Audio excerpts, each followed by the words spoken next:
G'day guys, welcome back to the channel. I just thought I'd jump onto a video because I have some really cool things that I wanted to chat to you guys about. So I think the first one, we'll just get stuck in straight away. So if you've been following the channel, you would know, and if you have been following, thank you so much. The comments, liking the videos, subscribers that have jumped on, it's really, really cool to see the community that I'm building here, and hopefully you guys are getting some value from my videos and my content so far, but I couldn't be more appreciative of everyone that's jumped on board. I just wanted to get that out there straight away. But if you've been following the videos, you would have known that I've been looking to get into the live streaming space. So figuring out how that works and how I can give you guys a better chance to interact with me and give me a better chance to interact with you guys as well and ask questions and get to know you guys. You guys can get to know me. I wanted to build a little bit of a following first, though, just so then if I do a live stream, I'm not sitting there by myself. But I've gone a step further and guaranteed that I won't be sitting there by myself. So what I wanted to announce was this Friday, 10 o'clock, I'm going to be doing a live stream with another Supercoach content creator, Dibblez Supercoach. So if you haven't heard of him before, he's a new Supercoach content creator like myself, who started about the same time as me. So if you don't know where to find him, I'm going to chuck all of his stuff down in the description of the video. So jump over there, subscribe, like, comment, and start interacting with him because Dibblez really knows his stuff. This is a bloke that's finished in the top 500. So he finished in the top 500 last season. So he's in good form. But by watching his videos and looking at his content, in my opinion, I think he's one of the best Supercoach content creators out there. He really knows his stuff. So jump over there. I think the only downside that he has is that he goes for Essendon. Apart from that, he is a fantastic bloke. So have a look at his content.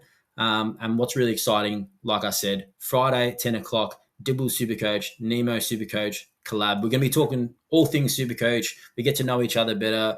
And as in terms of us and you guys, what'll be really, really cool. And ask any questions that you want to ask about Supercoach, and we'd be happy to. We don't know where this is going to go. We don't know where this is going to go, whether this is a long-term thing, a one-off thing. We're just looking to sort of explore what this could be.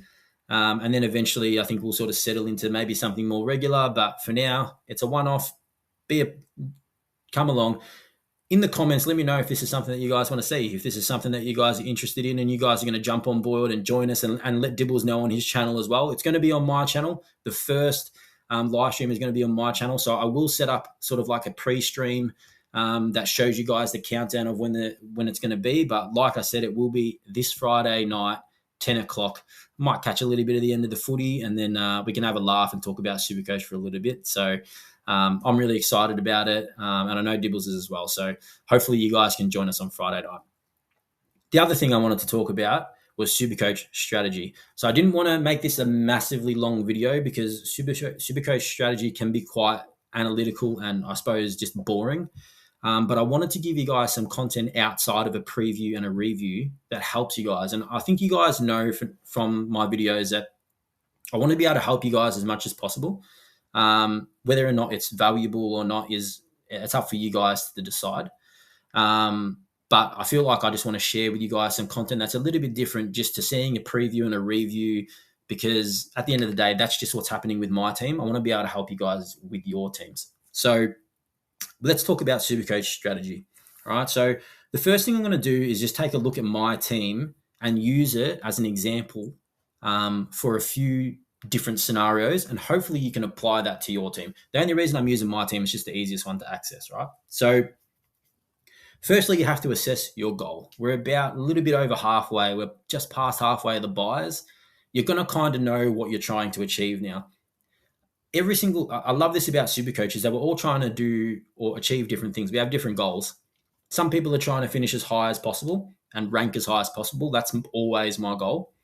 Some people are trying to win leagues. They got cash leagues that they're in.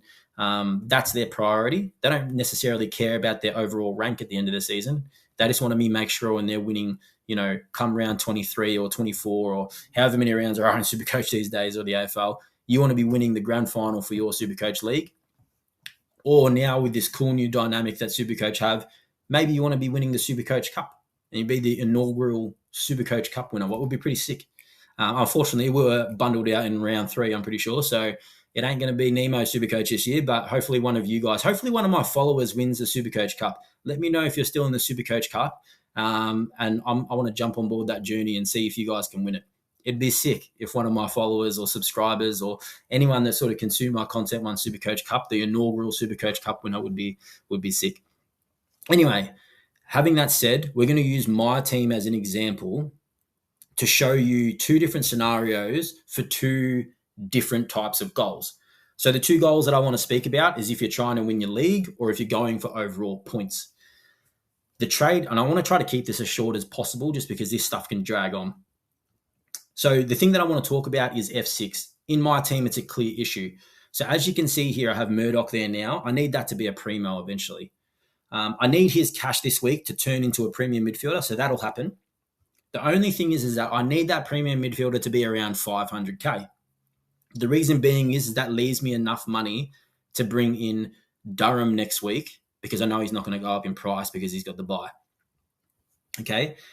The scenario that I need to factor in is that because I'm going for overall points is who is going to score me more points from now until the end of the season. If I go Durham after his buy, or if I do, the other option is I get a little bit of cash gen because I don't have enough cash to bring in a guy more expensive. So I'm going to need to wait for some cash gen, someone like a Hugo Hawker-Hahn. Do I wait 3 weeks, cash in Hugo Hawker-Hahn? So I've used this website. StatChief also has a Supercoach page on YouTube, I'm pretty sure. And I'm pretty sure he created this website. So shout out to that guy because this website's sick. So if you don't use this website, jump on board, use the website, sign up. There's a sign up feature. Make sure you get amongst that. But I've used this tool. If he averages 65 points, Hugo Hawker-Hahn, for 3 weeks, it'll be 322K. Well, basically makes me 170K. And then I can upgrade Pajadzki at that stage or somebody to a proper premium, right? Because I'll have a little bit of leftover cash from selling Murdoch and Sardis and the like. I've worked it out. If I'd sell all those guys, I have the exact amount basically to get Durham, or I would have to wait a little bit for Hugo Hawker-Hahn to get someone that's a proper premium. That proper premium could be Isaac Rankin. That's the guy that I like. Anyway, let's say he averages, about 95. So 80, 100, 100 for the next few weeks. I'm assuming an 80 coming off an injury. And then I feel like I'm being generous, 100, 100. But let's just say he does that. He'll be 463K. I'll have enough money to bring him in 3 weeks' time. The issue and the question that you have to ask yourself is how much points did Sam Durham earn me in those 2 weeks that I couldn't afford Rankin? How many points did he earn me different than the rookie that would have played? So for me, that example is I would have to play Pajadzki. Let's say he averages 60, what I think is generous, because he's only averaging 52. And then let's say Durham averages 95. That's a 35-point difference, and over 2 weeks, it's 70 points. That means Durham has a 70-point head start on Rankin. There's 9 rounds after that after 3 rounds. Rankin would have to average 7.7, so effectively 8 points more per round for the rest of the season to break even with Durham.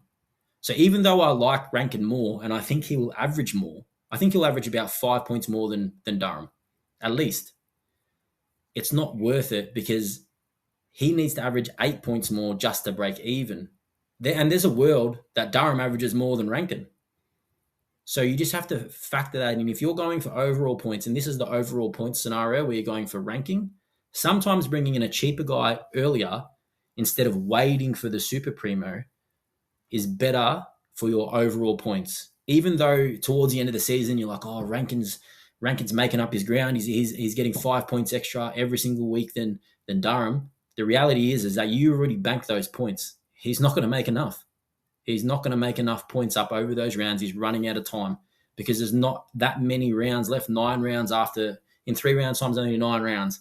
So you just have to keep that in mind. If you're going for overall rank, sometimes going earlier on a guy that's a little bit cheaper that you don't think's as good as that top guy is actually the better option. Not always, but sometimes. Just a thing to keep in mind. The other scenario that I was talking about was if you're going for league wins.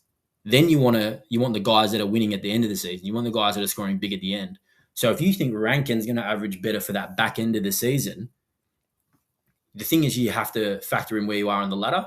But if you're sitting sweet on the ladder, you can afford to wait 2 or 3 weeks, because those points that Durham gets you now, it doesn't matter.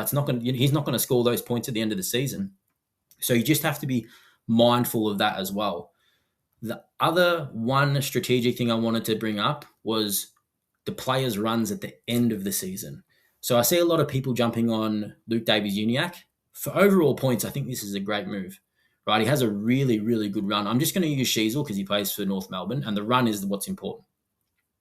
So as you can see in this visual here, Harry Sheasel plays for North Melbourne, obviously, and his run looks like this over the next few weeks. Richmond, Essendon, Port, Collingwood, Melbourne, St Kilda. That's fantastic, right? That's fantastic. If you're going for overall points, that's what we're talking about. That's what we need.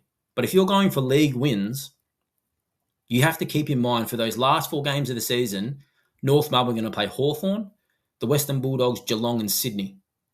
Okay, so Geelong are a bad matchup for midfielders, especially Luke Davies-Uniacke, I think, because I'm pretty sure that O'Shea Malintag is going to go to him. It's either going to go to him or Sheasel. And if you're going to be real cheeky, you could even explore an option where you don't have Sheasel for league wins. I don't know if that's the recommended choice, but you could. This is where you could get a point of difference. Your point of difference might not be what you think. It might be not having a player that everyone has, rather than trading into a player that is really sort of niche or a real pod. A point of difference can actually be having someone that not everyone has, and Harry Sheasel could be someone like that. Sorry. That's a really tough run. So you got to keep in mind that when the whips are cracking, when the whips are cracking at the end of the season, you're wanting to win your league, you're going to be having LDU play Hawthorn, Western Bulldogs, Geelong and Sydney. Those 50 points less that he could score against someone like a Geelong could be a huge deal in a prelim final for a lot of people. So, just be mindful of the players' runs towards the end of the season, but also not being in a rush to bring in someone like a Sam Durham now, when you're going to be able to wait 2-3 weeks for cash gen and bring in someone that's a bit more of a super premium, like a Rankin or someone that you think is going to score better. I'm not saying Rankin is a super premium, but one of those top sort of position guys, maybe a Petrarca or a Sheasel, someone like that. So they're the things that I just wanted to bring up. And the reason I wanted to bring those up is because I wanted some stuff that can help you guys, but also I get a lot of questions that's like, should I trade this guy in for this guy? And let's just use an example. Like, say I get asked, hey, should I trade in Jordan Dawson for Jack Ison? And at surface level, I say yes every single time, right? That's of course.